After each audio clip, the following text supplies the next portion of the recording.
How are y'all? How's everybody doing? I hope everybody can hear me well.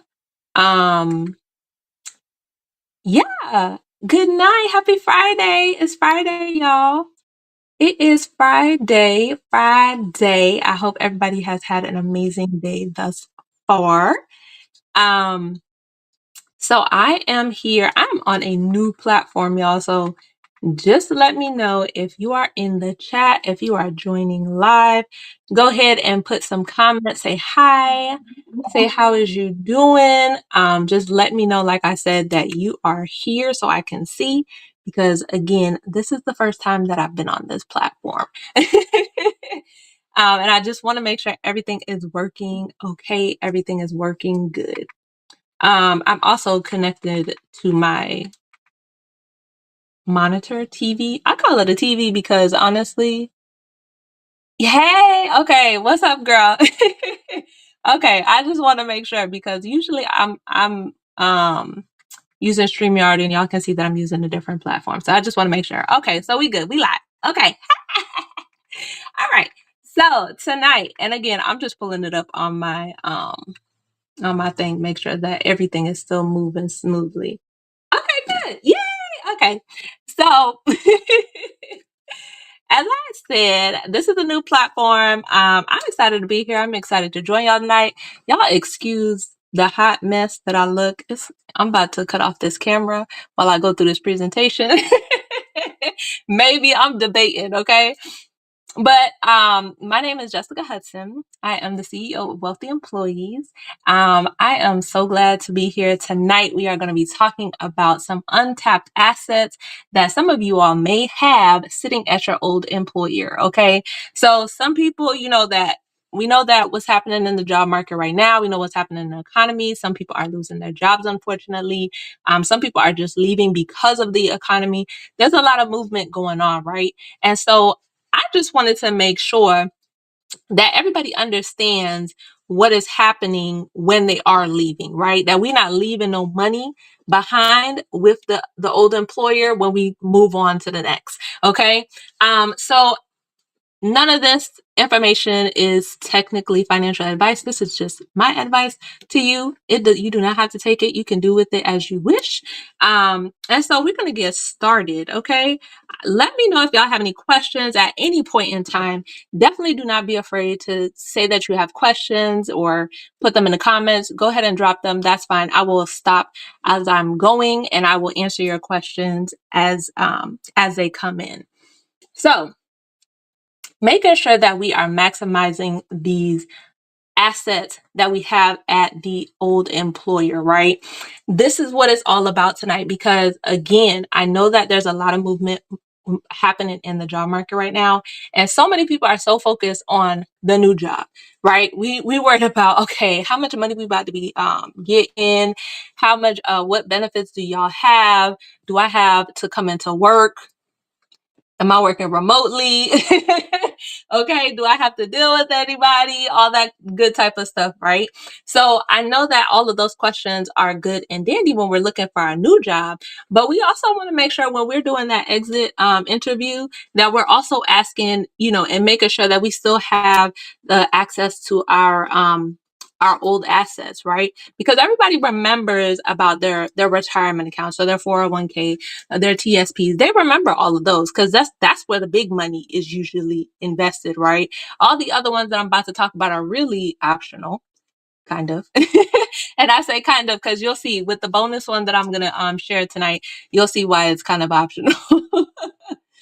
But we know that the retirement accounts, we know the 401ks, we know the TSPs, we know about those accounts. But again, this is really about those other ones that you may have forgotten about or that you just may have not even remembered that you set up or whatever the case is, right? So I want to know in the comments if you have moved from your last employer or left your employer within the last year. So let me know in the comments if this may be you, okay? If you have left your last employer within the last year, just let me know in the comments. Go ahead and say me in the comments, right? And then after you say that, let me know if you remember to check with them, and did you remember to take all of your benefits with you? Did you remember to actually look and see if there was anything left behind? Okay? So go ahead, drop it in the comments, right? And then we're going to continue on. Okay. So I always talk about this first. In any presentation that I have ever given, more than likely, any family finance day that you have joined, any family finance day that you have possibly listened in on, right? I always say that time is our biggest asset. Time is our biggest asset because you don't get any more. You don't know when what you have is going to expire. You have no idea, right? We just know that we're here on this earth for a specific time period, but we don't know when that's going to run out, which makes it that much more valuable because you can't just go buy more, right? You can't, I mean, now let me kind of rephrase that because you can, I guess you would say, buy more time, but that's really if you're, delegating out some of the responsibilities that you have, right? So if you're paying somebody, for example, to clean your car or clean your house or do your taxes or whatever the case is instead of doing them yourself, that's kind of buying your time. But at the end of the day, if you're supposed to pass away 2 months after your 65th birthday or 105th birthday, you don't know, right? So it's always important that we understand that today is always the most important day that we are living because we don't know if we're going to have tomorrow. But another reason why time is such a big asset is because it is usually connected to growth. So if you think about it, right, when you are a baby, if you think about a baby growing in a mother's womb, they they grow and develop. They start off as this embryo and then they begin to develop their brain and their body parts and all of those things, their muscles and all of that stuff, right? And then even after birth, you grow into an adult, right? So you still continuously grow. But even when you grow, in your adulthood, you're gaining knowledge. The child is going from not knowing anything to knowing everything that you know as of today, right? And when you start to know that, you start to apply it, right? So even in time, the more things that you know, the more things that you become more wise in, hopefully, that because you're applying the knowledge that you've learned in the right manner, right? But this also happens with money. And this is why I wanted to bring it up first. And in this presentation, because with time, this happens with money as well, right? So when we invest it properly, it also grows. So the more that the more time that it has to invest, the more opportunity it has to grow, right? So investing now and making sure that you're taking advantage of these things now is why it's so important that I started off with time. Because again, some of us are so worried about the future, we're not realizing what we have right now. Some of us are so worried about going on to the next job that we're not understanding what benefits we actually have right now that we can be maximizing, even if we've left an employer or we're no longer employed with that employer. What is it that you have right now that you can tap into to make sure that your wealth is still growing, even if you're not actively with that employer anywhere, right? In that employer anymore. So another thing though is that I don't want y'all to, because sometimes what happens is with certain employers, I may, some of the things that I may talk about, your employer may have offered it and you may think, oh my gosh, I had the opportunity to invest in that, but I didn't even take the opportunity to do that or whatever the case is. I don't want you to live in the past. Okay. When we go ahead and we talk about these untapped assets, possible untapped assets, I don't want you to live in the past and think like, oh my gosh, I didn't do this. I lost out on so much time. I was with that employer for 5 years, 7 years, 10 years, whatever the case is. No, I want you to go ahead and move past that. This is knowledge for you now to begin to apply and to share. Okay. So I don't want you to live in that future. Live in that past because you can't change nothing in the past. The time is already gone. Okay, it's gone. 5 minutes ago, it's already gone. Okay, so I need you to be focused on today and focus on right now and making sure that you are doing what you need to do now so that you have that future wealth that you are looking forward to. Okay, so forgive yourself and we're gonna move on. Okay, um, but I also want you to think about this too, because how many of you all who may have left, how many of you have used skills from your last employer to get into your new employer?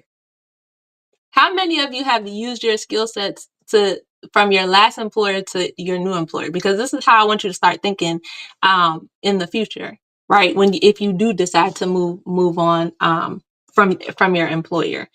How many of you, when you really think about it, have you utilized the skills that you learned, whether that's communication skills, leadership skills, Excel skills, whatever the case is? How many of you have actually utilized those skill sets to implement into your new job, and or not implement, but to apply an interview in your new job? Right? Let me know in the comments. Me again. Um, And the reason why I say I wanted us to start thinking about that is because that's how I want you to start thinking about these accounts as well, too, right? I want you to think about how can what did I have at this old employer that I can now bring over to the new one, right? So when you leave your employer, the first thing I want you to do is make sure that you review your benefits. Right? Review your benefits, because you don't know what you can actually move over if you don't even know what you have. So I need you to know what you actually have right now in order for you to even apply it possibly or roll it over into the new employer.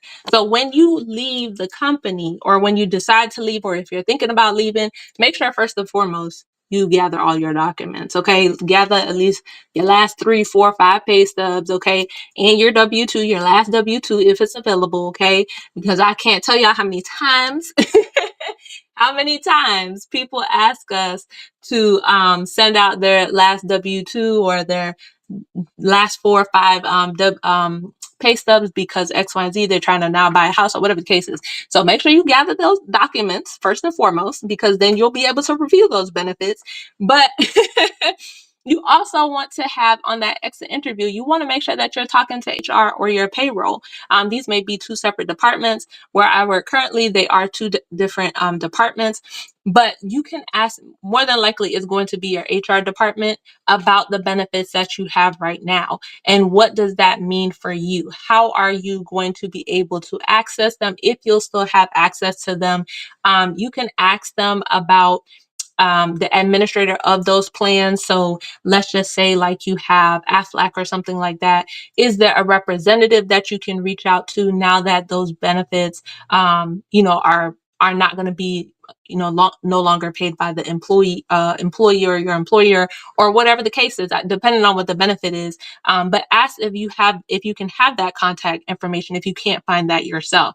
Make sure that you're thinking about these things before you actually leave, so that you can be prepared when you do leave, right? You know who to contact, you know where to go to call, because people in HR, just like you're leaving the company, people leave all the time. So you want to make sure you have this stuff available to you now so that you can use it when you actually need it. You can get it in order and understand, okay, now that I know I have, a supplemental health plan or something like AFLAC or MetLife or something like that. Or now that I know that I have my 401k and I have this much in it, what am I going to do with it? You can have all these options, and you can have all of the information you need to make the best decision on what to do with it when you do leave. All right. So let me know if that's making sense in the comments. Go ahead and drop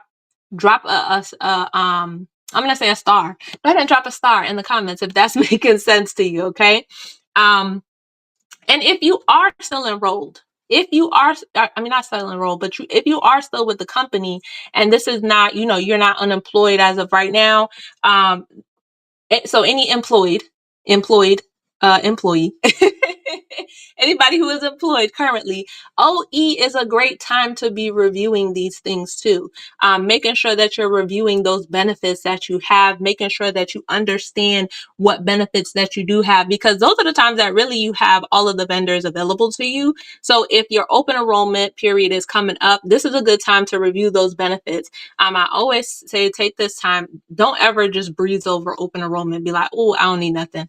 Make sure you review your beneficiaries, one, because again, we don't know if tomorrow's promised to us, so we want to make sure those beneficiaries are set up right, right?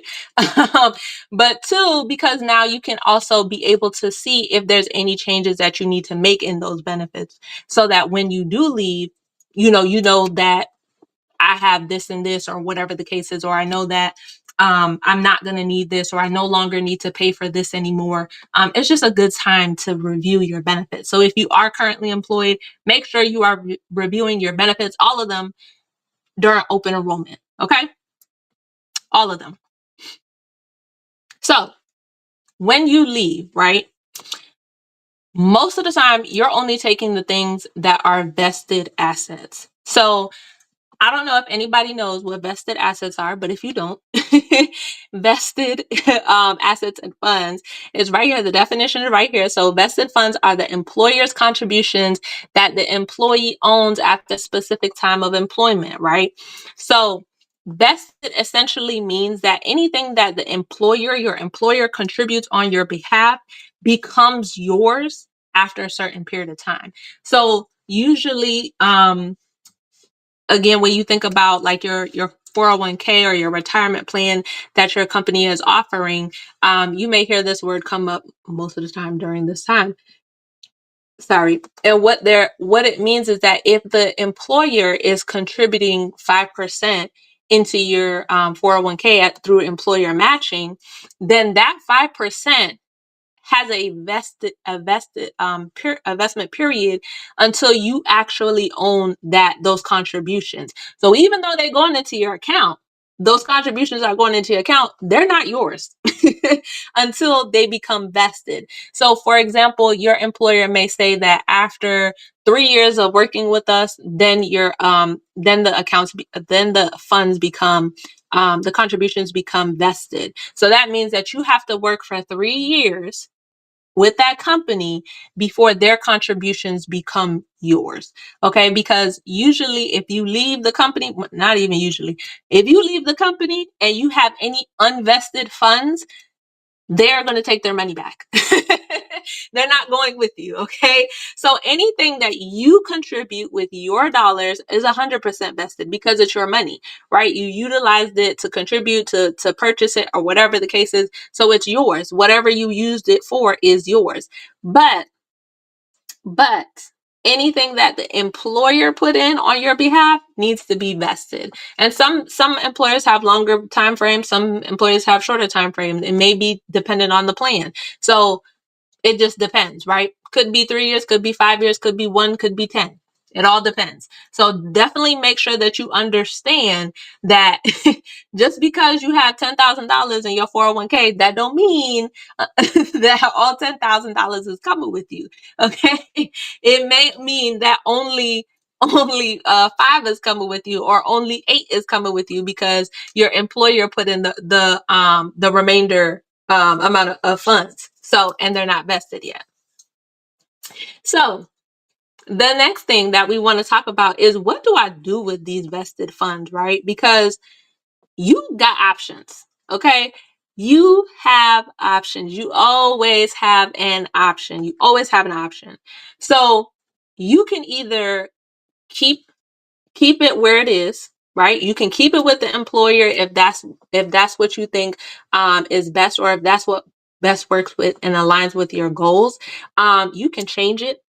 You could say, you know what, changing it in the sense of rolling it over. If you want to roll it over into into your new employer, or if you just say, you know what, I don't want to use these funds for this anymore. I may, just want to change it to use it for retirement instead, or use it for my child's, accounts or something like that, or investment plans.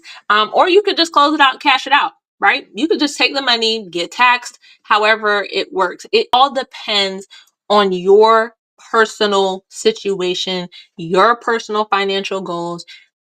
It just depends, but you have options. You always have these options, right? So let me tell y'all what I did with our 401ks, because, and let me know, and again, in the comments, let me know in the comments if this is making sense to you, okay? Let me know if this is making sense to you. So for our 401k, when we left the company, I contributed pre-tax and after-tax dollars into my 401k at the time. And there was employer matching, and I got all the funds. I know that I got all the funds, so I was vested, right? But what happens is when you do pre and post tax dollars is that when they go to distribute it to you, you're going to get two separate checks, right? So what I decided to do is that I took the pre-tax funds because I believe that I think that was the bigger portion. I'm almost 100% certain. Now y'all got to forgive me because this was a little while ago. But I took the pre-tax funds, so the traditional portion of the 401k, and I actually put it into a wealth fund account, which is I opened up one of their rollover traditional IRAs. So I opened up an IRA with the robo investor part of it. And so for those who don't know, the robo investor is essentially when it's kind of like a set it and forget it type of investment brokerage account, where the brokerage is honestly doing all of the work for you. They're picking the stocks, they're picking the options and all of those things for you. They're trading and all of that stuff on your behalf based on the risk level, the risk tolerance level that you have. So if you say I'm not that risky, they probably will invest more in like bonds and things like that. But if you say that you're a little bit more risky, then they're going to probably invest in like higher risk stocks and things, right? But they do all of that on your behalf. Like I said, you answer a couple questions and they determine your risk score and they do all of that on your behalf. So that was where that money, those funds went. It went into that account. And then I said, you know what? I'm going to take the Roth portion because since it's a smaller amount, it definitely had to be. So because it was a smaller amount, I said, you know what? I'm going to take this Roth portion and I'm going to put it into CDs. So I laddered the CDs, right? And what that means is that I opened I think it was three different CDs. And I said, I think it was a 1-year CD, maybe a 3-year CD and a 5-year CD. I can't remember exactly. But essentially what happens when you do this and what your goal is with laddering your CDs is that you're trying to determine if once that CD matures, the first or the youngest CD, once it matures, you want to see if those funds you want to deposit into the next CD so that you can the next maturing CD so that you can continue to get that rate or the rate that you locked in with the CD, or you can take the funds and invest it elsewhere, right? I decided because at that time the interest rates were not like looking like 2022 and 2023 around here. Okay, the interest rates were looking like nah, nah, nah, nah. So I decided to go ahead and take that money and actually open up a Roth IRA. I opened it up with not with Wealthfront. I opened it with TD Ameritrade. That is now turned into Charles Schwab. But I opened it with them because I said, you know what? Maybe I can do better if I invest myself, right? Learn a little bit about the stock market, go ahead and invest these things by myself. So that's what I did, right? I bought ETFs because I knew that those were more of a safer balance. I knew I wasn't about to be watching those stocks and all those other stuff. I did buy a couple of them, but I wasn't really like, purchasing. And plus, it wasn't a lot of money. Mind you, I split it up into 3 too. So so it wasn't that much money. So I bought I think like ETFs, I bought SPY and probably something else. I can't remember, but I didn't really buy much, right? And then so what happened when the next CD matured, again, the interest rates were like meh. So I just again put the money back back into the Roth IRA that I had with TD. And I did that with the last one as well. So you have options, right? I essentially, obviously, I did not keep the 401k with the old company. I decided to essentially change it, change portions of it anyway. I didn't change the traditional part of it. I put that into back into an IRA, a retirement account, but the Roth part of it, I decided to change it. I said, no, I'm going to go ahead and change it into CDs. So you got options. I have not closed out an account, but what somebody may be asking, when would be a good time to actually close out and cash out account, right? Well, it depends. It depends on your situation. It depends on your age. If you know that you're and it depends on the account too. But if we're talking to staying on 401ks and things like that, those are retirement accounts. So if you're not of retirement age, which is 65 and a half, if you're not of that age, you're going to get taxed on it, right? So you got to factor in that 10%, the taxes on it. If it's pre-tax, post-tax, if you're going to get taxed on that too, any gains or anything like that on there. So you have to think about all that stuff. But and depending on the amount of money, if it's not a lot of money, if it's just $1,000 or 1,500 or something like that, it's probably, can you roll it over? Of course you can roll it over. Is it worth rolling over? Meh. If you have, a $500 credit card that you're trying to pay off, maybe it'd be better to just do that.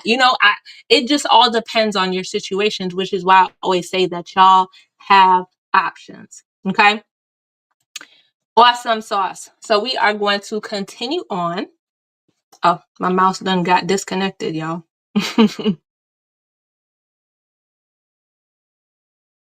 All right. So your vested assets, right? So the three that we're going to be talking about, well, there's two here because I'm not going to tell you the third one yet.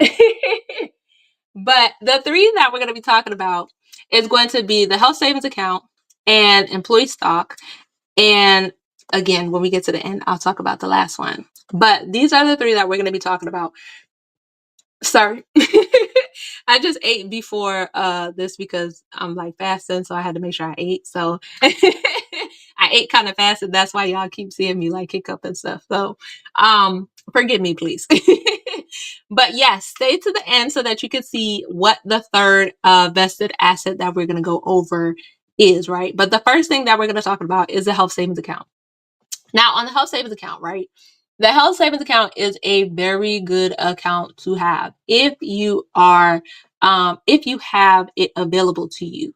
Now, not all employers offer a health savings account, and this is not to be confused with the FSA, the flexible spending account. That's not the same thing, okay? We talk about two totally different accounts. We're talking about the health savings account, the HSA, okay? Now, this is a very good account to have if it is available to you, and if you're able to be comfortable with the higher deductibles on the health plans that is required in order for you to even have a health savings account.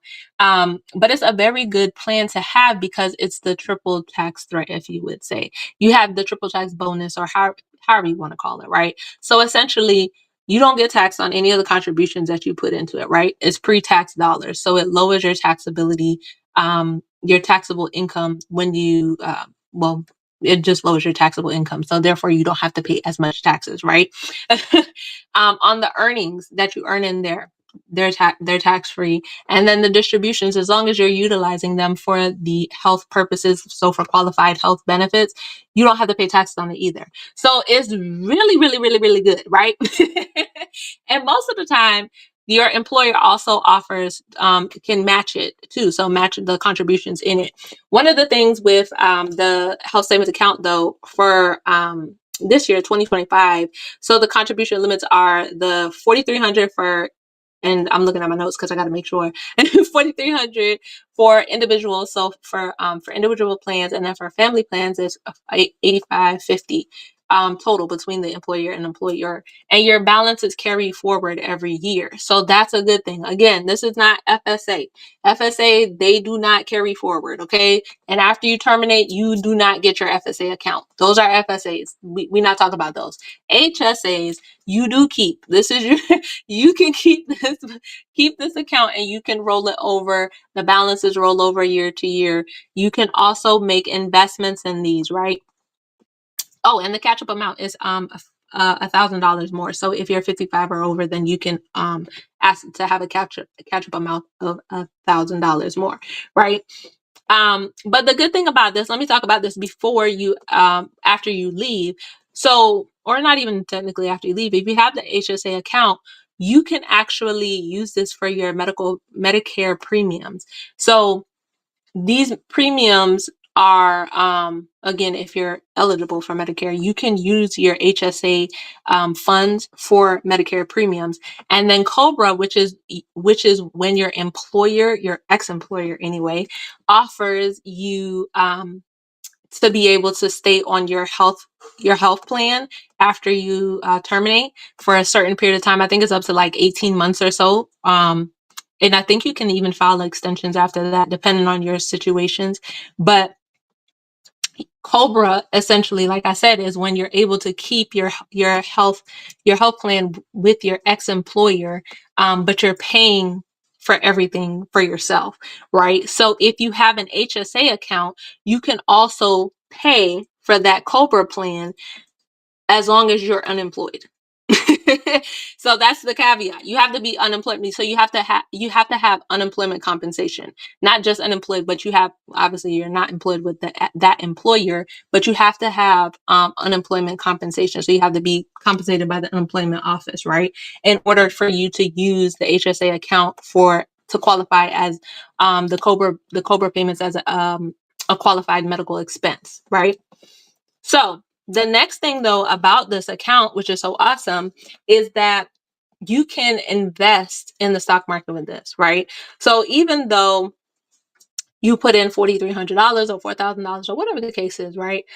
Even if it's 2,000, 3,000, whatever, you put in the money, right? You can have it sit there as cash, but you can also invest that money as if, again, you were investing in like your 401k or anything like that, or IRA.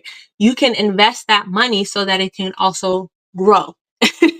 And again, those earnings and distributions, as long as they're used for qualified medical expenses, you ain't gonna pay no taxes on it. So this is, like I said, when people offer and have an HSA, this is something that you want to take advantage of. And when you think about it, the reason why HSAs are such good accounts to keep too, is that unfortunately, when we get older, because we know time is usually concurrent with growth. When you get older, your bones and your body may not operate as they once did. And so you may have to pay a little bit more in medical expenses if you're not taking care of your body right now. So this account would be helpful to you as you do age, because or even if you have a dependent or something like that who may need assistance, so even if it's like you're taking care of a family member or something like that, not a family member, well, possibly a family member, so like your mother or something, if they become a dependent of yours, then again, this can become helpful for you in those times that you need to pay for some qualified medical expenses. But you do have to have a high deductible health plan in order for you to have this account and contribute to this account. So you can move this account to your new employer, but if you do roll over this account to your new employer, you need to make sure that your new healthcare health plan is high deductible and it meets the qualifications of the IRS, the qualifications for you to be able to contribute to the HSA. So every year the amounts change, and they're again regulated by the IRS. So I think this year it's like $1,800 is what your deductible has to be for the minimum deductible has to be for single, and I can't remember what it is for family, but essentially there are limits. So your plan has to meet those limits via deductible in order for you to actually be able to contribute to this account. If you do not have a high deductible health plan, then you cannot contribute to this account. So yeah, definitely want to go ahead. If you do have this at your new job, go ahead and get this at your new job. If you're leaving and you can set this up and you're not sure if you have it at the new job, you can still do that too, right? You can still do that, right? And then you can roll it over and hopefully at your new job, they have it. So you just want to be sure with any of these accounts that you're watching the fees. Okay. So even if you keep it at the old employer, you still want to make sure that you're watching the fees and stuff because you're no longer an employee. So your ex-employer is not paying for the stuff and covering the stuff that they would if you were still employed with them. So make sure that you're watching fees. This goes with 401ks. This goes with anything that you plan on keeping with the old employer. You want to make sure that you're watching those fees and that they're not eating away at your money. So employee stock. Now, there are a lot of different employee stock options out there. There's something called the ESPP where you can purchase the stock on your own for discounted amounts. You have the ESOP where it's like ownership. It's an ownership plan, employee stock ownership plan. You also have like restricted stocks. There's different ways that you can get stocks for your ex-employee because we're talking about exes, right? So I mean ex-employer. So there's different ways that you can actually acquire these stocks, but sometimes like restricted stocks, they're gifted to you, right? So they're gifted to you, and depending on how long you stay, they become vested over time. Once they become vested, they become taxable, and then you're taxed on them. And then you have the option to either sell them or keep them or however you want to do. This is the way that I got stock with my old employer too. One of my old employers. I was gifted the stock, so I essentially it was kind of like it was looked at as like a bonus, right? So I received 5 shares of the stock, and I don't remember how much it was. I looked the other day, but it wasn't that much money. It was probably like $80 or so worth, like total combined um, of the stock or something like that. I can't remember, but the stock has since grown. And so because I decided to keep it there, the reason why I decided to keep it there is because I wasn't paying anything because it was such a low amount of stocks. I wasn't paying anything on the plan of it being where it was. So I didn't plan to take it out. But then I didn't know it, but it was free. To me, it didn't, as long as the stock didn't go zero, I was winning, right? Right. I didn't pay for it. So I didn't pay for it with my money. I paid for it with my time and effort and just being an awesome employee. But, but I didn't do anything as far as for paying for it to actually receive it. So for me, it's free money, right? So I left it there because again, I wasn't getting taxed or hit with fees or anything like that because it was such a low amount. It has since grown. I think it's like $400 now. From the last time, I think it's like $300 since it's grown because I just reinvested the dividends and stuff like that I was paying, and I just let it sit there. And the reason why I did that is one, because I didn't need the money, right? Now I know y'all think like, girl, $300 ain't that much money, but it's money that I didn't have to do anything with, and it grew over this time. Like I did zero anything. I only literally just said reinvest the dividends and let it go. And so now I am thinking about moving that money because now it's at the point where it is now getting hit with fees. But they're very minimal. It's still like, I think it's not even 50 cents, right? So it's like $1 every year. But still, I'm just thinking like maybe I should, maybe I shouldn't. I haven't really decided yet clearly, but this is something that you want to think about if you do have that option to have stocks, or if you were gifted stocks, or if you purchase stocks with your last employer. You want to make sure that you're thinking about what am I going to do with this stock? Am I going to roll it over into, yes, amen, sis. That's what I'm saying. Free money. Okay. You want to think about, am I going to roll this over into, am I going to roll it over into another account? Am I going to keep it here? Am I going to take the money? And remember, stocks too, when they, depending on when you got them, the gains that you have on them, you're still going to have to pay taxes on them too. So in the employee stock, you want to watch out for too, right? You want to make sure that you're looking for these taxes. Watch for those taxes. But with the the employee stock option ownership plan, which is the ESOP, that's when usually the company kind of puts it as part of your compensation. So let's just say, for example, like, okay, you will get paid $100,000. And then if you stay for whatever, 5 years, we'll give you 10 shares of the company, right? You may be able to, the first year you may get 20, and then the second year, whatever. I mean, not 20, because I only said 10 shares. You know what I'm saying? It's broken out as you go. So that's kind of how that ESOP plan works. It's like, it's a part of your compensation plan, but it's paid in stock, right? And so what happens is that after that complete time frame is done, so let's just say the 5 years, once that's done, it becomes vested, and then you'll start to earn dividends or whatever the case is, and then it kind of becomes your money. Again, you can either sell it off, or they may distribute it.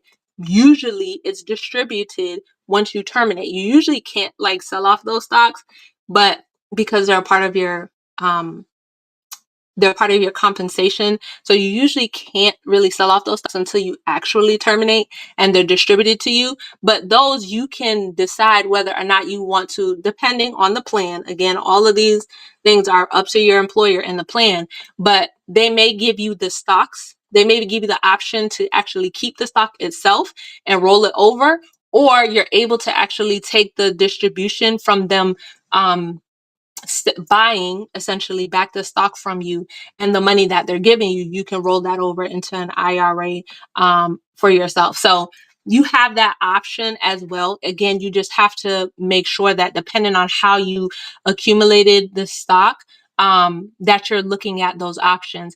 But again, you want to make sure that you even know if you even have stock out there, right? If you even have this stock available to you. This is why, again, I said it's important that you stay in contact, or get the contact information from your HR or the vendor directly, to make sure that you can understand these different plans and how they operate, so that you know what to do when you are leaving. Okay? I hope that's making sense. Y'all let me know if this is making sense to y'all, okay? So the last one, the bonus one that I wanted to talk about tonight, is relationships. Relationships. Now, y'all may be saying, girl, I ain't like nobody at my last job. I ain't talked to nobody at my last job. Which is why I said that all of these things are essentially optional assets, right? But, but relationships are such an asset if they're good. Okay, let's make sure that they're good relationships. Okay, we're not talking about the lady that you stay trying to be cussing out because, I don't know, she be trying to take your lunch or whatever the case is. Like, we're not talking about that person. Okay, we're talking about good, well-built relationships that you have made in the in that company. So you want to make sure that you're still cultivating those relationships, that you're still growing those relationships, because as it says on the slide, you never know who they know, right? As I asked in the beginning, I said, how many of y'all have used skills and things like that from your old employer to apply for a new position, or to interview, like, when they're asking you the interview questions of, what's something that you did for your company, or, when's a time of this and this, and you utilize that knowledge or that wisdom that you gained from that last company, to land the job and get the job for the new company. It's the same thing, and the same thing happens when you have these relationships at the old company. I can tell you, I know a friend who has literally only applied for positions as a formality. Okay, these are six-figure positions. I'm not talking, and it's not to. It doesn't even matter if it's six-figure positions. It doesn't even really matter. She has only applied to positions as a formality because of the relationships that she has cultivated from other, not just necessarily her old employers, but just from being connected. You know what I'm saying? Some of them have come from old companies, but it also could be that that person came from that company and now they're moved on to another company and they're looking to hire her. So those relationships are very important. Okay, you want to make sure that you definitely staying connected with people that are going to help you grow, and not just grow in your wealth, and not just grow financially, but literally holistically, because we talk about holistic wealth around here. Holistically wealthy, have a holistic wealth plan in life. Like, some people that you have cultivated relationships with, you may still want to be connected with for your mental health. You're able to speak with them about Christ. You're able to speak with them about whatever it is, your children, or you're able to drop your children over to the house. Your children have play dates and things like that. It could just be, just like I said with my friend.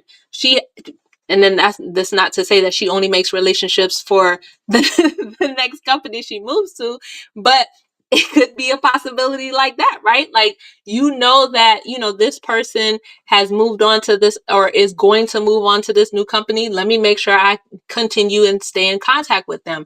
It could be that, for example, if you're trying to learn something new, right? If you are building these relationships while you're there, or you have this relationship with them, they may know somebody that's in real estate. You may be trying to get into real estate. It may be your next real estate partner or your mentor or something like that. So relationships are very, very, very important to make sure that you are cultivating, because you never know who they know and who they can connect you to.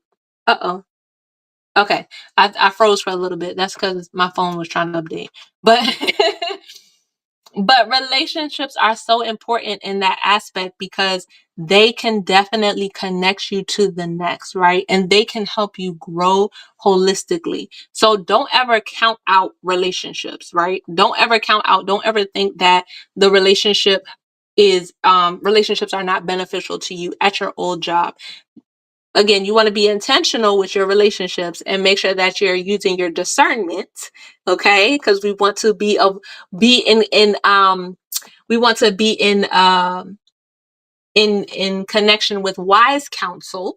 Okay, wise counsel. So we want to make sure we're using that discernment, and that we're definitely planting seeds on fertile ground, right? That will also make sure that they're planting in fertile ground, having that iron sharpens our iron. But again, relationships are very important, because you never know who that person is connected to and how that connection could really help you in your future. Okay, so this is my last slide. So I wanted to know if you all have any questions. Do y'all have any questions? Okay. Let me know in the chat if y'all have any questions, if this was helpful to you. Were you expecting that last slide? Because I'm pretty sure you weren't. You were probably thinking I was going to take out another account for y'all. But honestly, I really want to know what your thoughts were, how you felt about it.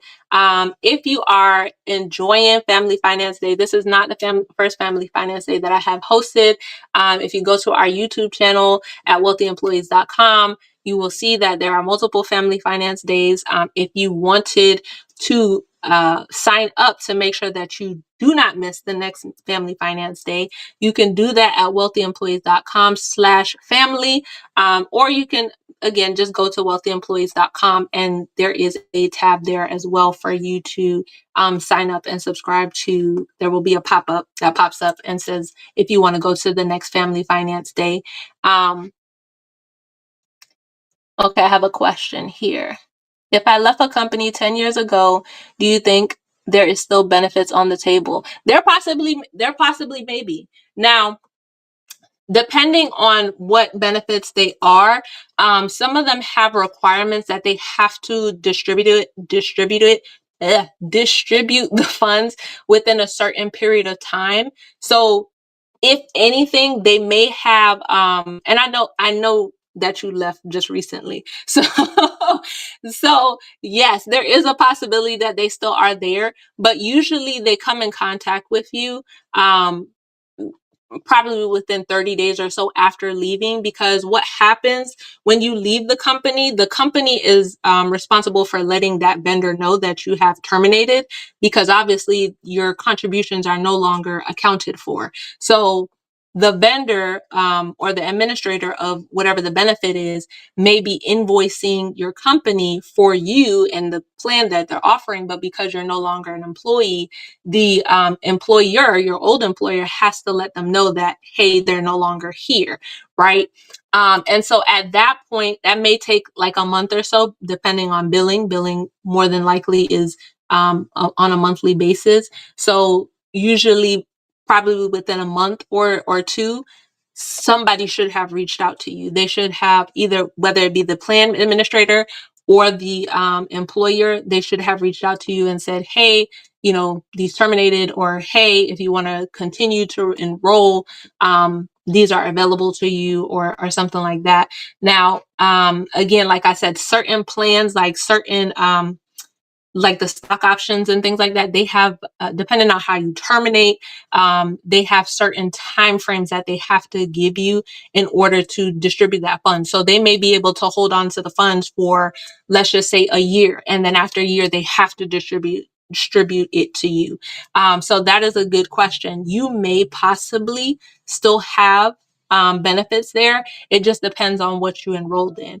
So what the first step I would tell you to take is definitely, and I know you worked for a larger company, so I would definitely say to reach out to the HR, and if you don't have your last pay stub, and see what benefits you had, so that we can, and we about to talk anyway, girl. So you could let me know after you contact them what they said that you still have out there, if they said anything, or if you have your last pay stub, we can look over it and see what you were contributing to.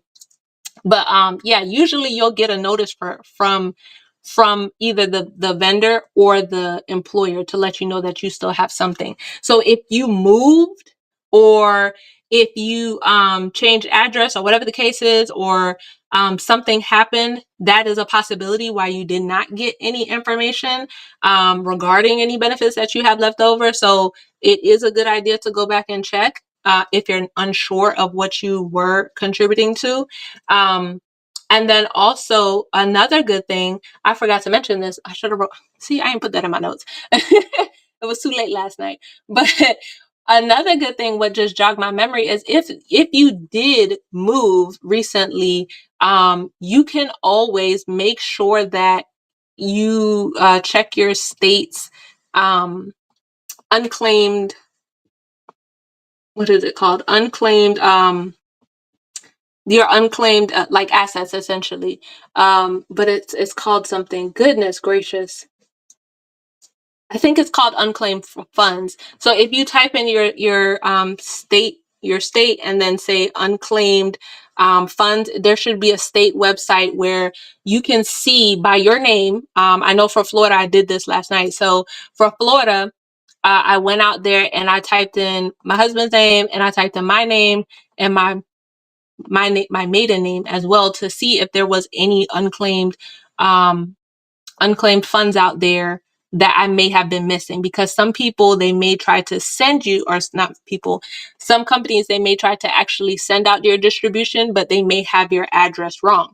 And what's crazy is that I actually did see, I may possibly have $25 out there, y'all. I don't, and it's from Eli Lilly. So, and that was on my maiden name.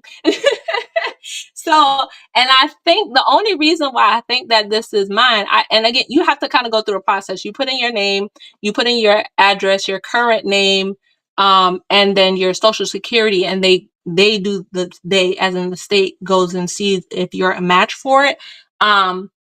But the reason why I think that this $25 is mine is because, and I don't know what the $25 is for, y'all, but I think it's mine because that address is the address of the apartment complex that we used to live at but it's just missing a number. So we used to stay in 2 apartments with a 3-digit number, but the first 2 digits is what's on that unclaimed funds. So I'm thinking that they possibly just mistyped or something, and it just never got claimed. So again, if you've moved or even if you ain't moved, right, you can go out there, go look to see if you have any unclaimed funds with your state or the state that if you move states, the state that you were at to see.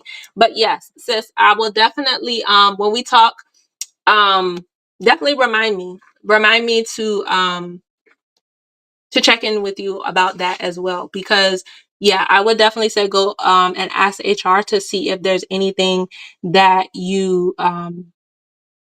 were contributing to, if they have access to if your HR and payroll are the same department, because they'll be able to look at your last paycheck and tell you if there was anything that was there. Does that help you? I hope that helps you. That was a kind of long answer, but I hope that helps you. Is there any other questions? Yes. Yes, yes. Blessings on blessings, okay? We're here for it. I'm definitely here for it. Definitely here for it. And if y'all have any other questions, definitely feel free to email me. That's perfectly fine. hello@wealthyemployees.com. If you want to leave a comment on um, this chat, that's perfectly fine too. Okay, I'm glad that helps you. Thank you. Thank you for asking. If you definitely want to leave a comment here, you can leave a comment here as well. We're also on Instagram at wealthyemployees.com. So if you want to send me a DM, that's okay as well. But definitely make sure to like and subscribe if you are on YouTube. And if not, you can go ahead and give me a follow on LinkedIn. And yeah, I pray. Oh, will there be a replay here on YouTube? And what's the title? Yes. So yes, this replay will be on YouTube. It will also stay on LinkedIn because those are the 2 platforms that I'm streaming on. So yes, the replay will be here. And I'm not going to take them down. They will be available to y'all. And then if you wanted to access the rest of the family finance days, again, you would just go to wealthyemployees.com/family, or again, you could just go to wealthyemployees.com and the pop-up box will come up. You register to sign up for the next notifications, and that first email that comes to you gives you access to all the replays. So you'll be able to look at all the replays that we've had for Family Finance Day since, oh my gosh, it's about to be a year. Oh my gosh, my first Family Finance Day was in July. Oh my gosh, so the next Family Finance Day is going to make a year. Y'all, I'm too excited. So that one is gonna have to be an extra special one. I cannot believe it's gone that fast. Oh my gosh. So yeah. Yes, good question. Thank you. Thank you for asking. Yeah, is there any other questions? Any other questions, y'all? I appreciate y'all joining. I appreciate y'all rocking out with me. Congratulations. Yes. Thank you. Thank you. I appreciate y'all chilling out with me on this Friday. Yeah. So if y'all have any other questions, definitely let me know. Definitely go ahead and subscribe, DM, email, and I will talk to y'all on the next Family Finance Day, y'all. Thank you. Have a great night. Have a great night. Okay, let me see how I do this. I told y'all this is a new thing.